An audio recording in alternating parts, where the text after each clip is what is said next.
تو امام فخر الدین رازی رحمۃ اللہ علیہ چونکہ فلسفے پہ، منطق پہ، کلام پہ بہت عظیم دسترس رکھتے تھے، تو وہ عموماً اس طرح کے موضوعات کو اپنی تفسیر میں بیان فرماتے ہیں اور بڑی تقویت ملتی ہے انسان کی روح کو۔ انہوں نے ایک واقعہ بیان کیا ہے سیدنا امام جعفر صادق رضی اللہ تعالیٰ عنہ کا تفسیر کبیر میں، کہ امام جعفر صادق رضی اللہ تعالیٰ عنہ سے ایک ملحد ملا۔ ملحد کو آپ جدید زبان میں ایتھیسٹ کہیں گے، خدا کا، دین کا، مذہب کا، رسالت کا، وحی کا انکار کرنے والا۔ تو ایک ملحد ملا سیدنا امام جعفر صادق رضی اللہ عنہ سے، تو اس نے آپ کے سامنے وجود ثانی سے انکار کیا کہ کوئی بنانے والا ہے یا کوئی بچانے والا ہے یا کوئی چلانے والا ہے۔ اس نے اس سے انکار کیا، اللہ کے ہونے سے اس نے انکار کیا۔ تو امام جعفر صادق رضی اللہ تعالیٰ عنہ نے اس سے فرمایا کہ کیا تم نے کبھی سمندر کا سفر کیا ہے؟ تو اس نے کہا جی ہاں میں نے کیا ہے۔ آپ نے فرمایا کوئی واقعہ تمہیں یاد ہو تو بیان کرو۔ تو کوئی خوفناک واقعہ کسی سے گزرا ہو تو اس کو فوراً یاد آتا ہے۔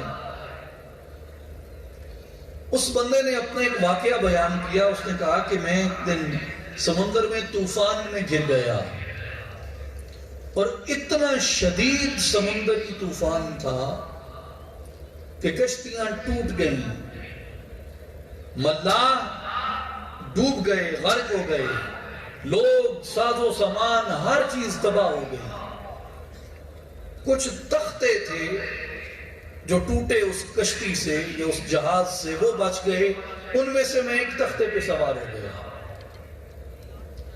پھر طوفان اتنا شدید تھا کہ میرے نیچے سے وہ تختہ بھی پھسل گیا، نکل گیا،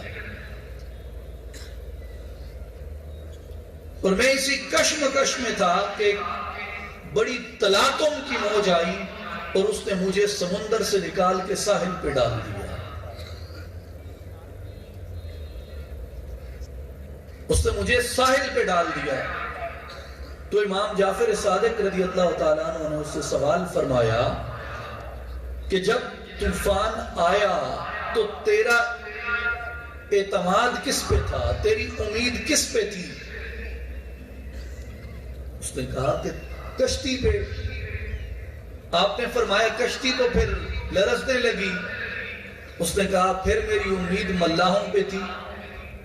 آپ نے فرمایا کشتی ٹوٹ گئی، ملاح ڈوب گئے، اب تیری امید کس پہ تھی؟ اس نے کہا جی تختے پہ، جس تختے پہ میں لیٹا تھا، جو مجھے بچانے کا اس وقت ذریعہ تھا، اس پہ۔ تو آپ نے فرمایا پھر تیرے ہاتھ سے وہ تختہ بھی چھوٹ گیا، کیا تمہیں امید ہو گیا؟ کیا تو نے اپنے آپ کو ہلاکت کے سپرد کر دیا، یا تو نے امید اور اعتماد قائم رکھا کہ میرے ابھی بھی بچنے کا کوئی امکان ہو سکتا ہے؟ اس نے کہا ہاں، جب میرے تختہ بھی چھوٹ گیا تو میں نے امید نہیں ہاری۔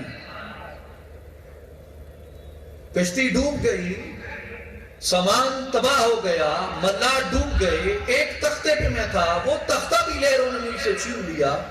پھر کہتا ہے کہ جب میں سمندر کے پانی میں اکیلا تھا، مجھے بظاہر کچھ نظر نہیں آیا، لیکن میں نے زندگی کی امید نہیں ہاری۔ تو امام جعفر صادق رضی اللہ تعالیٰ عنہ نے فرمایا ممن کنت ترجوہا، تو پھر تو مجھے بتا کہ نہ کشتی تھی، نہ ملاح تھے، نہ تختے تھے، نہ کوئی اور چیز تھی، جس امید پہ تو قائم تھا وہ تیری امید کس سے تھی؟ آپ نے فرمایا کہ یہی ہم جو موحدین ہیں، اللہ کی توحید پہ یقین رکھنے والے ہیں، اللہ کی توحید کا اقرار کرنے والے ہیں، جب کچھ بھی باقی نہیں رہتا، ہم لہروں کے سپرد ہو جاتے ہیں، اس وقت جو امید قائم ہوتی ہے، ہم اس امید کو اللہ پہ یقین کہتے ہیں۔ اور امام راضی فرماتے ہیں کہ اس سوال کا اس ملحد کے پاس کوئی جواب نہ تھا۔ اللہ تعالیٰ کیسے کیسے اپنے رنگ دکھاتا ہے اور یہ محسوس کرنے پہ ہوتا ہے، اس یقین کے اوپر ہوتا ہے کہ بندہ اس کی طرف اپنی رغبت کو، اپنی توجہ کو قائم رکھے، اور جو اچھا ہے اس اچھے کی حقیقی وجہ، اس کا سبب حقیقی، اس کی رحمت کو، اس کی مدد کو سمجھے، اور ہر وقت ہر چیز پہ، ہر راحت میں، ہر نعمت کے عطا ہونے پہ، ہر امتحان سے کامیاب ہونے پہ، زندگی کے ہر قدم میں اپنے آپ کو بہتر محسوس کرنے پہ بندے کو وہ فعل ڈاکٹر کی مہارت کی بجائے، کاریگر کی، فنکار کی مہارت کی بجائے، استاد کی مہارت کی بجائے حقیقتاً اللہ کی رحمت کی جانب اس کو لوٹانا چاہیے۔ یہ باقی سب اسباب ہیں جو اس نے آپ کی کامیابی کے لیے پیدا کی ہے،